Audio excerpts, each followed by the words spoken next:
Welcome to Leadership Pathway. My name is Dave Miller. I'll be your host for the next hour for this conversation. If you're joining us live, welcome.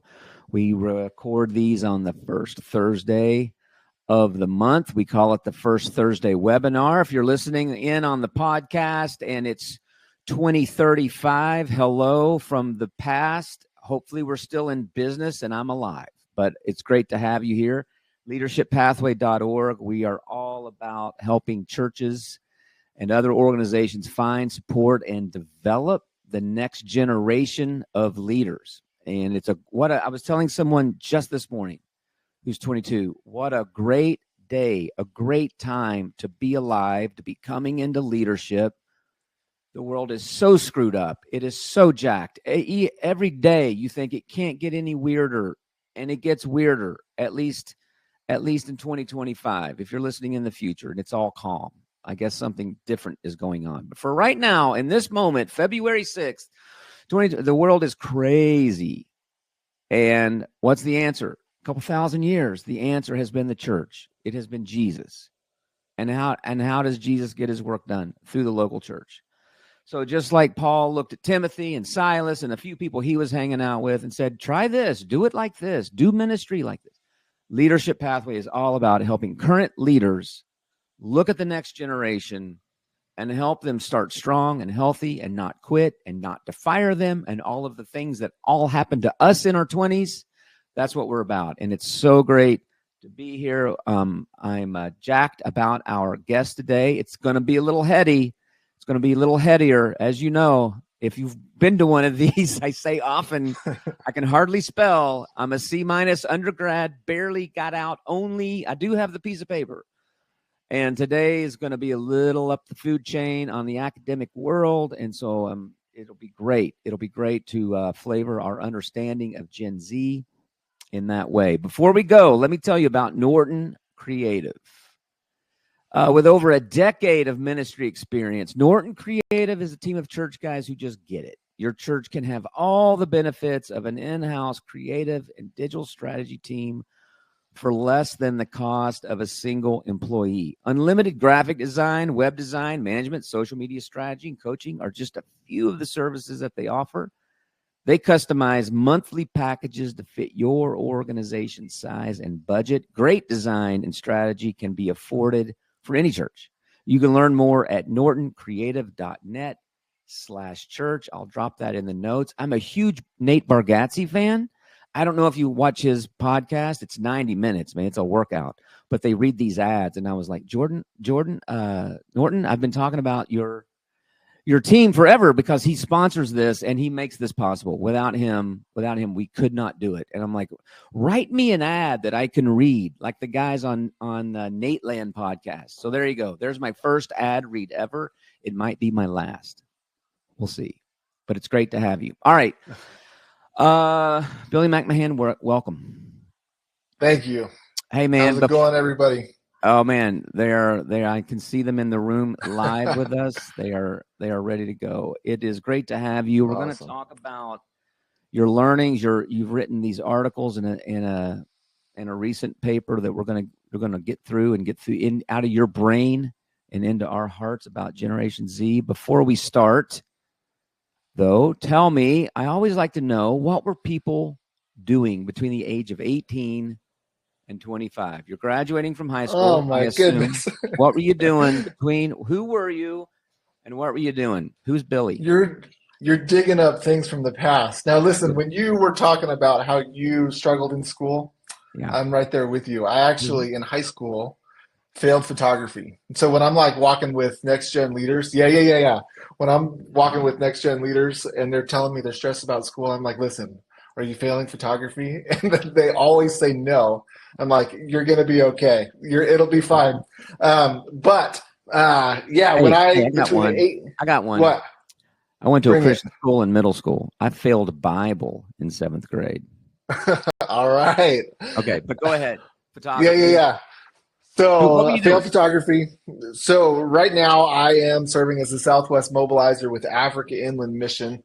Our heart is to see a church planted among every African people group. So really our goal is to raise up leaders and find them that are sold out for Jesus and send them around the world to change the world and share the gospel. With that, I've spent about 15 years in student ministry. I've now transitioned into a role where I'm traveling around speaking on next gen issues, how you raise up leaders, how you disciple the next generation. Really, there's three things.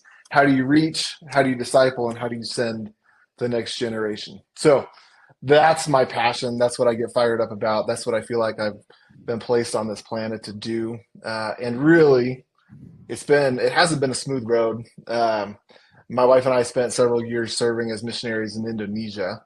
Oh, wow. And and when we thought we were going to be there forever, God closed the door, landed in Silicon Valley as a youth pastor. And really that transition was challenging because I felt like in Indonesia, we were living the dream. Every day was an adventure. We started this amazing soccer ministry that just grew like crazy.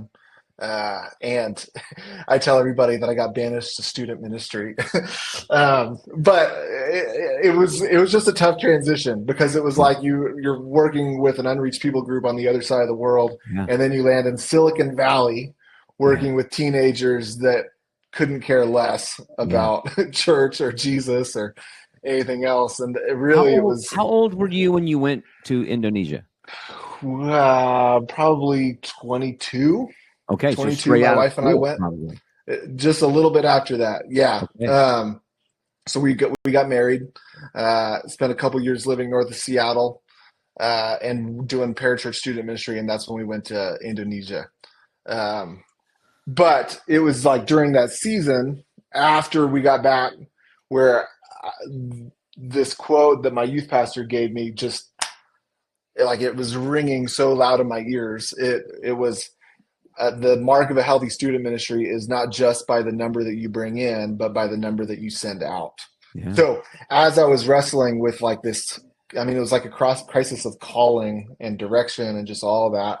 I kind of hunkered down and was like, okay, like while I can't be overseas serving as a missionary, I'm going to raise up the next generation of missionary and church planter and pastor through our student ministry. So we just started diving in and really intentionally developing leaders and counting how many students that we could send into ministry. So that's really the beginning of all this. And yeah, it's been a journey, but that's still my heart. How do we reach the next generation? How do we disciple the next generation? And then how do we send the next generation to change the world? What was undergrad for you? What was college? Yeah, so undergrad, I started at Simpson University in Northern California. So I grew up in New York. Go Giants! Pray for me. It's been a rough decade.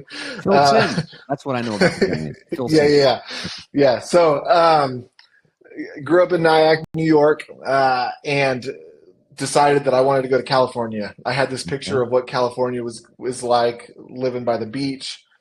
Blondes everywhere. And I ended up in Redding, California, which is not by the beach. And it's not the picture of California that you typically imagine. Understand, and I know we'll get to the topic, trust me. But if you're in Nyack, you said? Yeah, Nyack, New York. Was it a connection between that college and Simpson that got you? Yeah, so Christian both Missionary of Alliance? them. Yeah, I grew up in the Christian Missionary Alliance. My parents were Alliance missionaries and pastors. Amazing. I didn't grow up in it, but I am in it. Okay. And the pastor is going to be so happy that the words Christian Missionary Alliance has finally been spoken on one of these. That's awesome. Yes. Yeah. So we went to Simpson, and you asked me what I was doing when I was 19. Yeah. I was driving this red Chevy S10 pickup truck. Nice. It was the coolest truck in the world. Yeah. Speeding everywhere, going to the lake. And in the fall of 2005, it was a beautiful sunset. I was driving with a buddy. I ended up running out of gas on the side of the road. And my buddy was so frustrated. He was like, "What are you doing?" I was like, "I don't have any money. Like, I'm a broke college kid." And this act of God, this miracle ended up happening. This beautiful brunette, nice, also going to Simpson, ended up pulling over and saying, "Hey, do you need help?" And like an idiot, I said, "No, AAA is on their way." But wait, was AAA on their way? They were Okay, all right. honestly on their way. Okay, gotcha. But, and as soon as she drove away, my buddy that I was stuck with hit me in the chest. He was like, "What are you doing?" But that ended up being the first conversation that I had with my future wife, my wife now of 15 years. So right on. So yeah. hey, if you're out there and you're struggling with all the dating apps and swiping left and right, just run your car out of gas and let God take care of it. There you go. There you go. God can redeem anything. I am looking at, I mean, I met you as a youth pastor in Denver. So that was, I didn't know any of that story. I love hearing where people come from, because I think it really, especially between those ages of 18 and 25, it really shapes how you see the world, how you view the world. When you talk about being in Indonesia, when you talk about sending the next generation, it totally makes sense to me. It's just a continuation of what God imprinted on you back in those days. So I love that. Yeah. Okay. I'm looking at this paper it's white paper on Times New Roman. It looks like it came straight out of, something you're going to get a grade for. It kind of messed with me a little bit. Okay.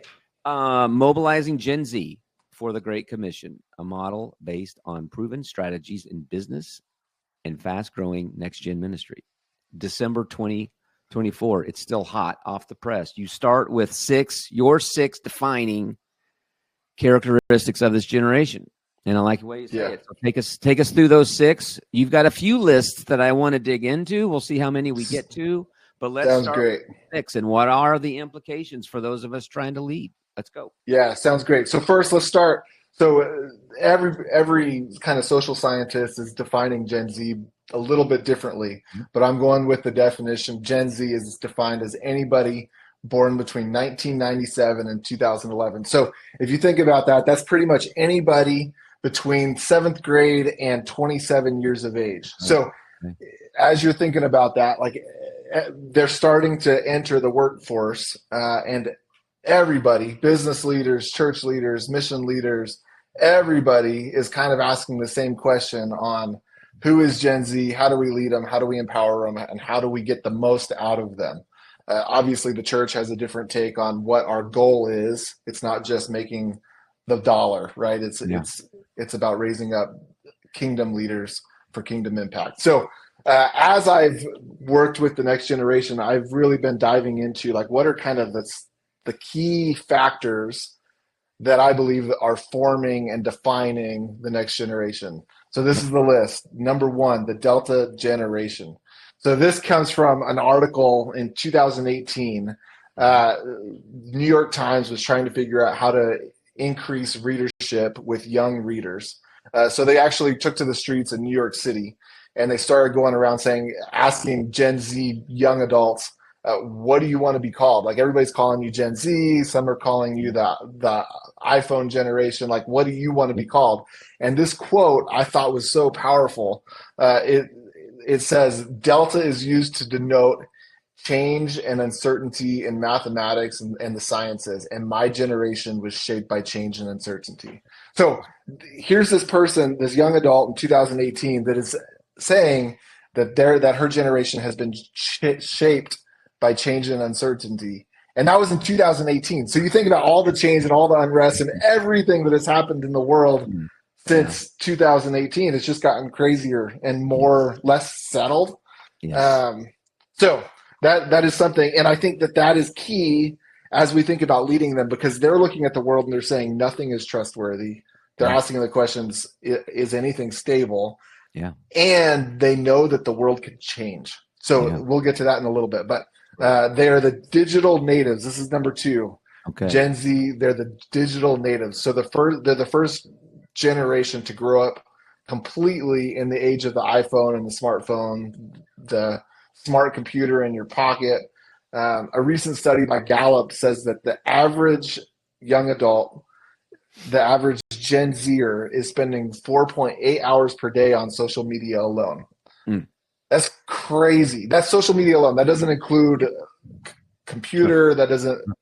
Yeah. So if you play that out, that's 33.6 hours per week, 134.4 hours per month, 1,612.8 hours per year on social media alone. So at that rate, in just 5.5 years, the average Gen Zer would have spent an entire year on social media alone. Yeah. That's crazy. That's crazy. And I think that plays directly into the next one. Number 3, they are the lonely generation. Yeah. In 2019, the Cigna Group did a study. It says 73% of 18 to 22-year-olds sometimes or always feel alone. Yeah. Now, that was 2019, 73% 2019. Yeah. They did a number post-COVID, and that number had climbed to 79%. Yeah. So when you're talking about leading the next generation and reaching the next generation and really trying to capture the hearts and the minds of the next generation, you start with relationship. You start by meeting that felt need of loneliness. Yeah. They need to be in community. They need to have friends that they're running with. What do you say, Number Billy? 4, What do you say when somebody's like, "Well, I know somebody that's 23 and they're not even on social media"? What do you say to that? You're like, "Good job, don't start."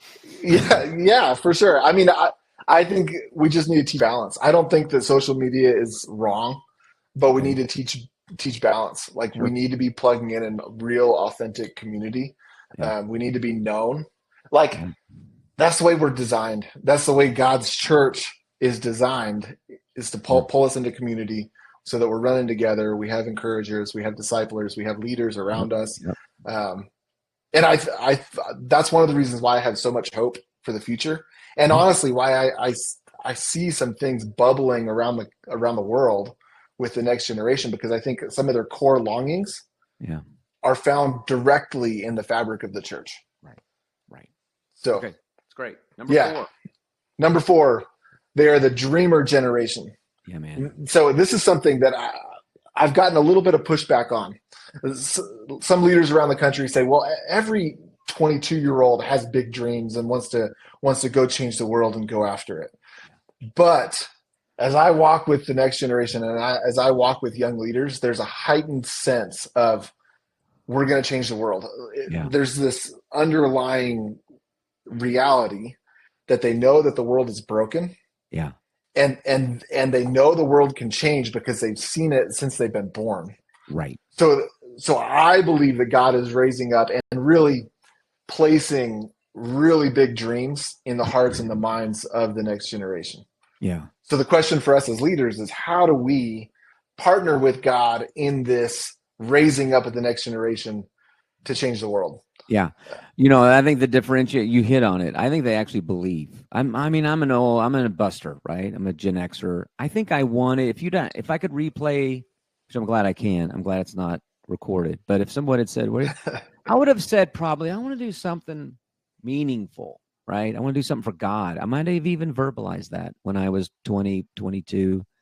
Yeah. Did I believe it could happen? When I went on my first third world experience, even I like everybody that goes on a 2-week trip, they want to change the world, but you fly home in those days, like a little, like, what's my response to this? I think the difference today is, and it might be because of the digital, since they are the digital generation, since they've seen the world continually changing rapidly overnight. Within 6 months, the world is completely different through COVID. They actually believe they're going to start a nonprofit on their digital device and actually make a difference on the ground a world away. They actually believe, and that's the part that is that dreamer piece. I don't think you mean dreamer. I don't take that negatively. Yeah, I do not mean it negatively. Like I know that sometimes like the word dreamer can be cast as like this pie in the sky. Now we would have cast it that way because we would have just assumed, why are you dreaming? You got 20 years before you can make a difference. You got to wait for your boss to die or quit. Not anymore.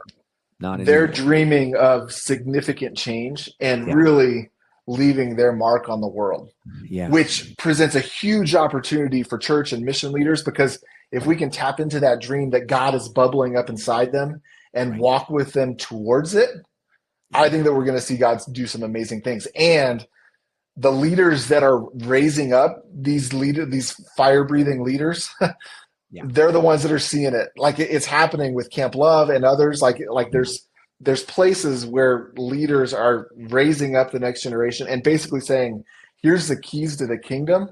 Now go get it.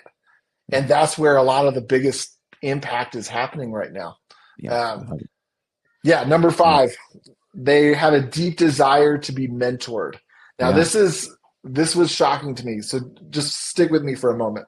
Okay. The Adobe Future Workforce Study said that 83% of Gen Zers said that having a workplace mentor is crucial for their career development. So just at the bottom line, young workers wants to have a mentor. They want to have somebody that can help them learn the ropes and move forward in their capacity as leaders and contributors. Now, when you overlay that with a study from Barna, this is the Barna's Resilient Pastor Series, it said that 75% of respondents said that this is among pastors, that 75% of pastors at least somewhat agree that it is becoming harder to find mature young Christians who want to become pastors. So pastors are saying that it's becoming harder to find like the next pastor and the next youth pastor, the next ministry leader. 71% indicated that they are at least somewhat concerned about the quality of future young leaders, and 79% of pastors said they at least somewhat agree that churches are not rising up to the responsibility to train up the next generation of Christian leaders. So those they're like flipped, right? You have 83% of Gen Z saying we want a mentor. And 80% of pastors saying we're not rising up to the responsibility of raising up the next generation. Something's got to change. Or they're going to go somewhere else to find the mentorship and the development and things like that. There's a huge opportunity for the church if we can really find ways and find methods within our churches to raise up the next generation and disciple them. And that's why Leadership Pathway, like you're killing it. And you're in such a prime spot. Listen, we're not killing anything. We're trying. I would say this. Here's. I'm going to let everybody off the hook a little bit. I want to. If you're over the age, I need to drop this age, but if you're over the age of 30, for sure, and you're listening or you're watching or you're in leadership of something. Nobody did this for you, is my sin, and we hear that all the time. These days, it's not people my age that roll their eyes and say, kids these days, it's the 31-year-old veteran youth pastor who looks at one of our coaches. And in essence, I mean, want to be as kind-hearted as I can. They're looking at our coach and saying, you mean I have to parent this I have to disciple, mentor, coach, supervise? And we're like, yeah. And the deal is they actually want it. I think most of us in ministry, we were thrown in the deep end, whatever metaphor, and we don't knock the church. I think it's a small business problem as much as anything. Business, you got to get to 50, 70, 100 employees before you have more than just one HR person scrambling to keep up with benefits, and you have a developmental plan for people. And that would be a huge church. There's a few dozen churches in this country with 100 or more employees, and we all know the names of them. And the pastors have book deals, and many have a great residency program. But what about the other couple 100,000 that are trying and want to do this? I would just say it is a thing we have to learn. I stole from somewhere, I can't remember. It said, there is no management and leadership without mentorship today. If you can't mentor, or we say coach, or whatever word, parent, if you can't do that, you're going to struggle. We all want to grow younger. You're going to struggle to grow younger. And recent article by Forbes this couple months ago, these major these major companies that have already fired Gen Z grads of the last year because they can't do it. And yet you're saying to us, but they want it. That's what's amazing to me. I don't know that I wanted it when I entered the workforce at 22. I don't know. I don't think I was expecting it. This generation, they actually want that. And even in the church, we're like, do I have to do that? We're like, yeah, it's 2,000 years old. There's nothing new really here. Yeah. I feel like it's a culture shift more than anything. Like I think the temptation is to program it and build it so that it's this official thing. We need to instill in our churches, whether you're paid or lay, that everybody needs to be discipling someone and raising them up and giving them the tools in order to do that. So that way, the large church or the small church, if it's in the culture of who you are as a church, that's when everything shifts. Right. So, well, my sense is, Billy, if you went out and you found leaders that made it more than a decade, if they're 33, they could tell you the names of the people. I know I can, that did these things for them. Yep. That helped them start as healthy and as well as possible. We didn't call it coaching. We didn't call it residency back then, but that's basically what it was. And it was a shared 100%. Thing. I don't think it naturally happened. Maybe behind the scenes, they were scheming, who's going to take care of Miller this week. He's a mess. I don't know. But I would just say we've lost the handle on that. And we got to get back to it. We got to get back to that. So anyway, okay. Agreed. All right, number 6. Yeah, number 6. They're the corrective generation.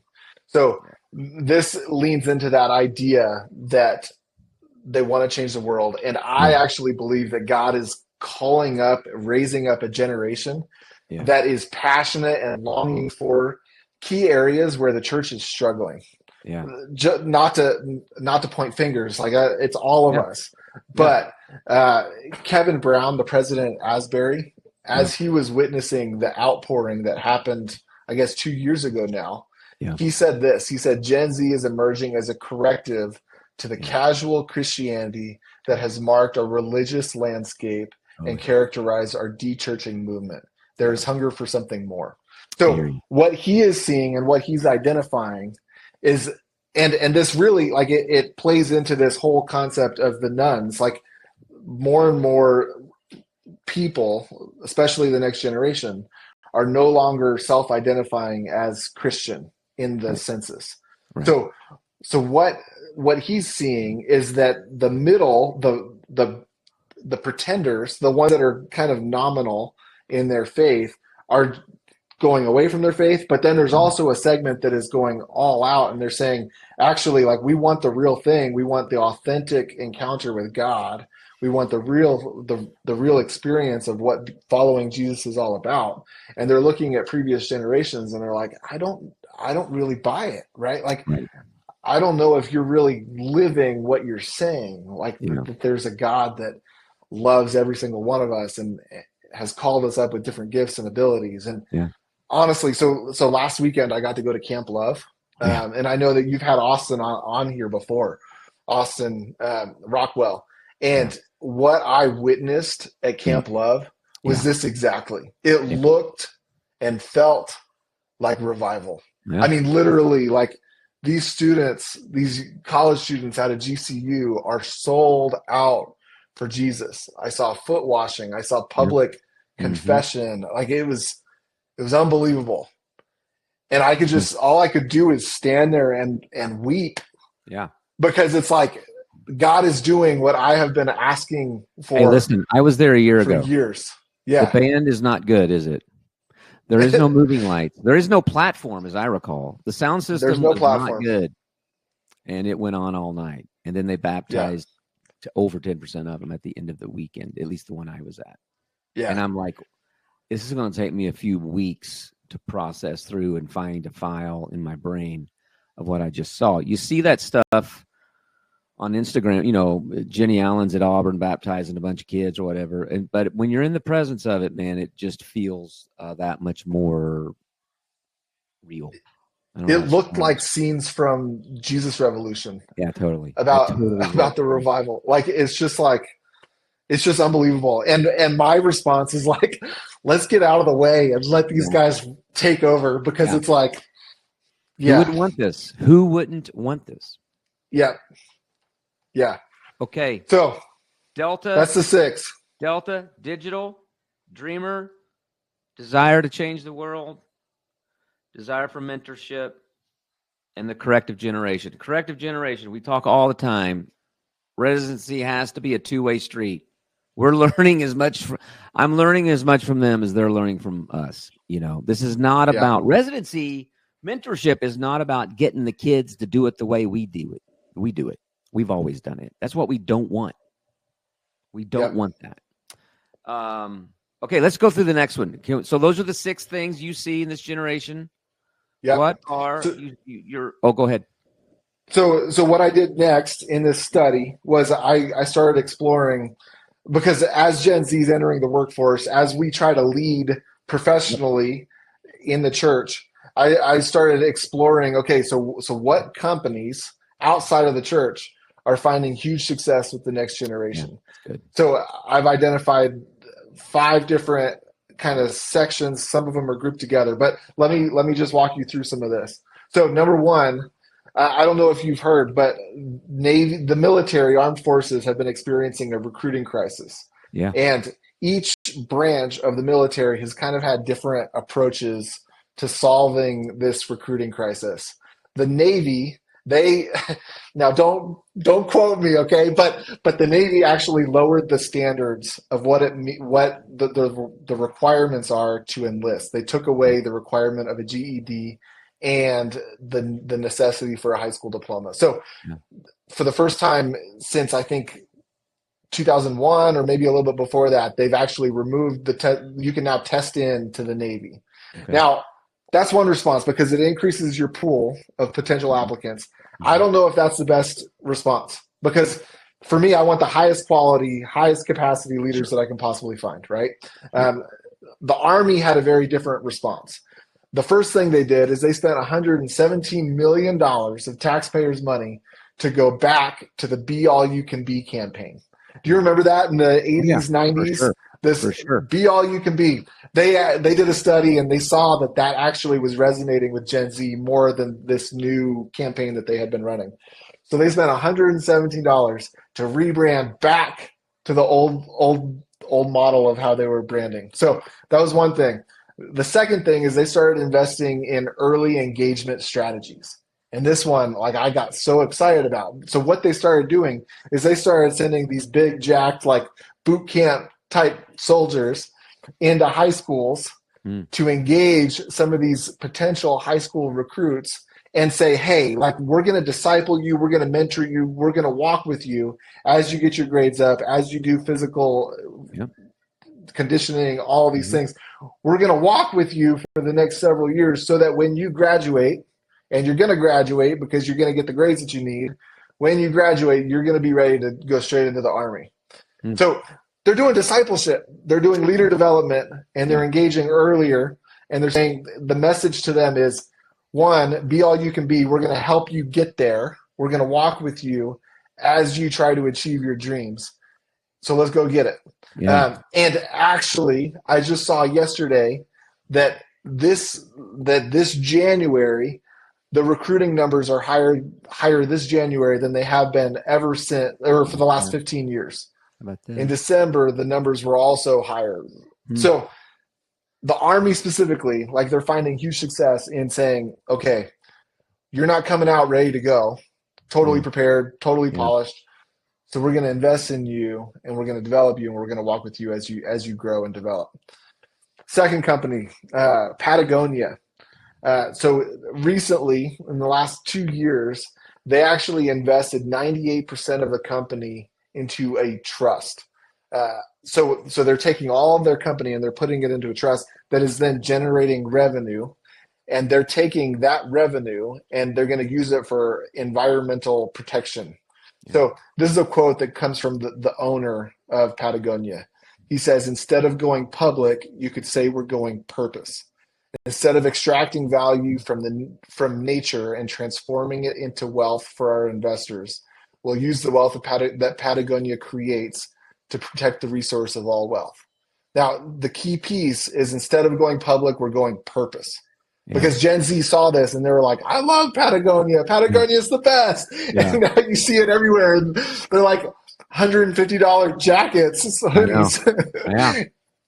But they're awesome because they're going purpose, right? So that's a key factor as you're thinking about pouring into the next generation. Listen, if you can't give purpose working at a church, and you should maybe think about driving a truck or something. I just we should win. We should win all day on that topic, Billy. Yeah. We should win. Yeah. There's no excuse for that. Agreed. Anyway, okay. Here's number 3, Nike. So we've all seen the Nike ads. When you imagine a Nike ad, what do you imagine? Jordan. Exactly. Yeah. Jordan with his tongue out, flying through the air, just a ridiculous. No, yeah. It's like superhuman. Yeah.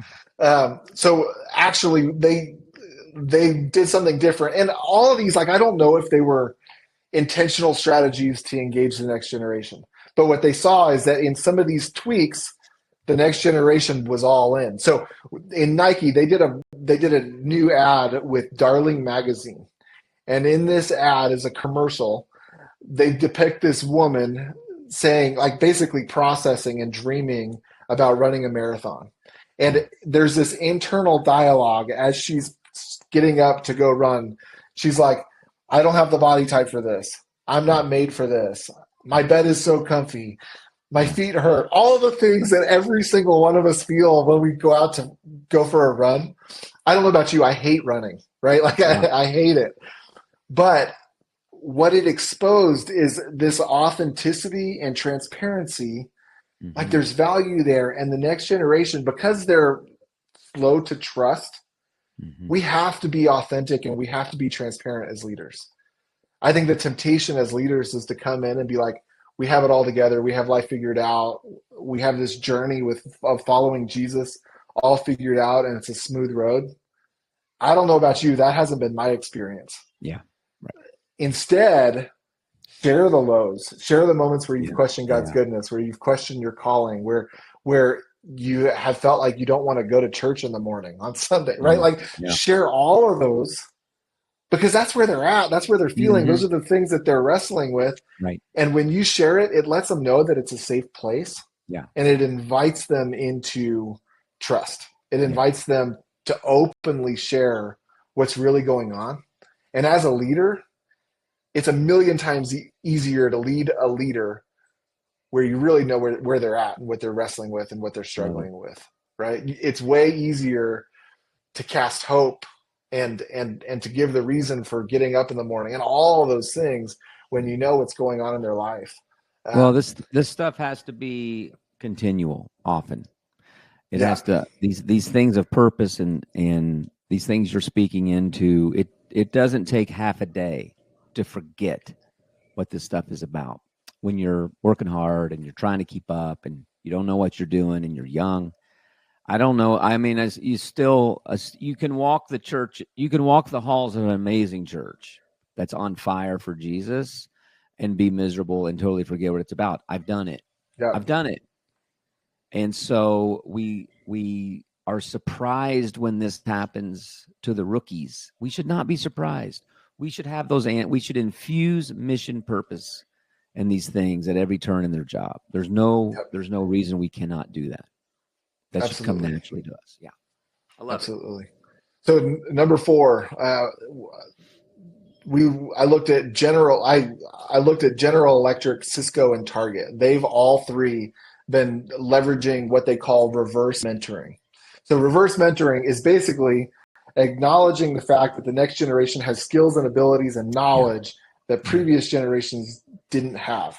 Specifically with social media, technology, online platforms, all of it, they're light years beyond where we're at, just because they've grown up with it, they've learned it from a young age.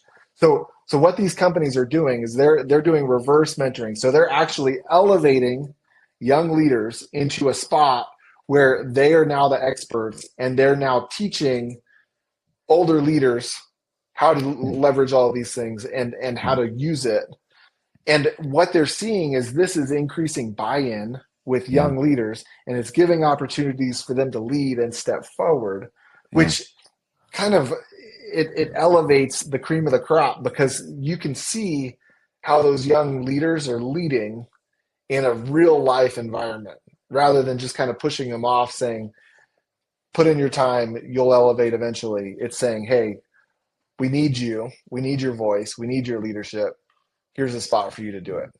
Mm-hmm. So love it. Number 5, Allstate, Capital One, and the Dover Corporation, and Bill Belichick with the New England Patriots have all leveraged rotational development. So rotational development is this idea where we're going to give young leaders experience in multiple areas, where they're getting opportunities in a bunch of areas rather than siloing them in one area. What they've seen is, number one, it gives the next generation opportunities to experiment and really find their wheelhouse, because they're getting opportunities to lead in multiple capacities, right? So Bill Belichick did this. I've heard that he does this with his coaches, especially preseason. So he'll switch like the offensive coordinator to the special teams coordinator, defensive coordinator to offensive coordinator, because they had so much success winning all the Super Bowls. They were having their best coaches plucked off every year. But what they saw is that because they were able to develop leaders in multiple areas, the sustainability of what they were doing and the culture that they were driving was much stronger. So all that to say, what would it look like in our churches if we started allowing and giving space for rotational development, where these residents have opportunities to do preaching, have opportunities to organize teams, have opportunities to do student ministry, kids ministry, like all these different things, building the capacity as a leader, but then also helping them identify where do they fit best. Yeah. So that they're not immediately siloed at an 18-year-old. Yeah. My journey has changed so much over the years. If I was doing what I thought I was going to be doing in college, my life would look very different. Yeah. It's amazing. So that's kind of the five key things that have kind of floated to the top in business as they're trying to engage the next generation. Those are things that are having significant impact in capturing the hearts and minds and raising up the next generation. When you've spoken with church leaders in particular, let's close with this. Maybe bring it down to, and I'm going to drop in the show notes, where to go get this work that you've done, Billy. And what I love is you take mountains of content, right, and you boil it down, and through your research, put it in a form that people like me can digest it and get excited about it and take it into our day-to-day life. For the church in particular, we work with a few groups that aren't churches, but primarily our thing is churches. Where do you see the biggest gap? When you've done research and talked, and you even had experience on church staff, right? What's the fundamental, like, you've got to get this loaded in first. And I would say senior/executive Pat, you've got to get your mind, and your heart around this, and then these things will fall out off of that. What's the first one from your perspective of all that you've researched? I feel like number one, and I feel like this really leads to either success in residency and success in developing leaders or not, but it's creating a culture of development. Yeah. Where there is space to fail. Like, you can't expect churches that have succeeded in this versus churches that have failed. The churches that are failing in this kind of come into it with a mindset of, we're doing the residency because we can get the most out of some young leaders. We get young leaders at a bottom dollar, and it's all about what we can get out of it. Yeah. Rather than having more of a longer term vision of what this is like, and really coming into it with a heart of, we're going to develop these young leaders because it increases the capacity of our church, whether we're dreaming about planting more churches or planting campuses or growing, like bottom line growth, Yeah. You have to be developing leaders within the context of your church. Yeah. So That's great. giving them space to fail and opportunities and letting it be okay. Like not just settling with failure, Yeah. but letting the failure be an opportunity for growth and really teaching them how to grow in those areas of failure. It's like the bottom line core For sure. principle that has to be within the culture of the church. That's great. Dude, thank you. I'm dropping Yeah. your website. People, if you want to go check out Billy, his writings, his articles, book him to come speak, whatever you want to do, there it is, Billy McMahan .com. And if you're ready, if you're like, yes, I'm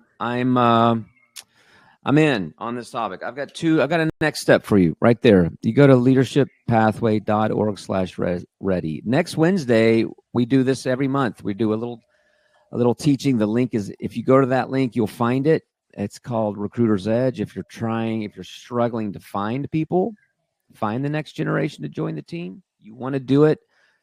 Residency and leadership development begins with a candidate. If there's not a candidate that is interested in your organization, you're going to struggle to develop them if they're not there. So that's next Wednesday, end of the month in Lexington, Kentucky. It's 2 days. It's pretty intense. I'll tell you, you have to sit still, pay attention, and take notes for 2 full days. If you just want to jump all in, we do a master class. We're at the last week of February, the last week of March in Virginia Beach. If you're the East Coast person, you can hit that. Okay. This has been great, Billy. I was afraid, Billy, this was going to be some lecture, but you put the cookies on the bottom shelf, right where they should be. And I appreciate that. Thank you for your work. I just love how from age 18 to today, the Indonesia thing, Silicon Valley, being a guy in Denver, and now doing what you're doing, researching how it all comes to where it is. And I know God's going to use it, man. I was telling you earlier, I talk to people every day. They're like, I can't get the handle on this. And they're not 50 and 60-year-old leaders. They're 33-year-old leaders. And they're like, what is up? And I'm like, you have to become a student of this generation. I think you going to Indonesia, understanding, reaching people, understanding even the Africa thing you're working on with unreached people groups informs this conversation. You have to understand and contextualize who you're reaching out to, or you'll never get there. And I love that. Absolutely. So, thanks, Dave. I love it, man. Thanks for the time, everybody. See you next month. We'll continue this journey of finding, supporting, and developing those that God brings our ways. Okay, thanks. Take care.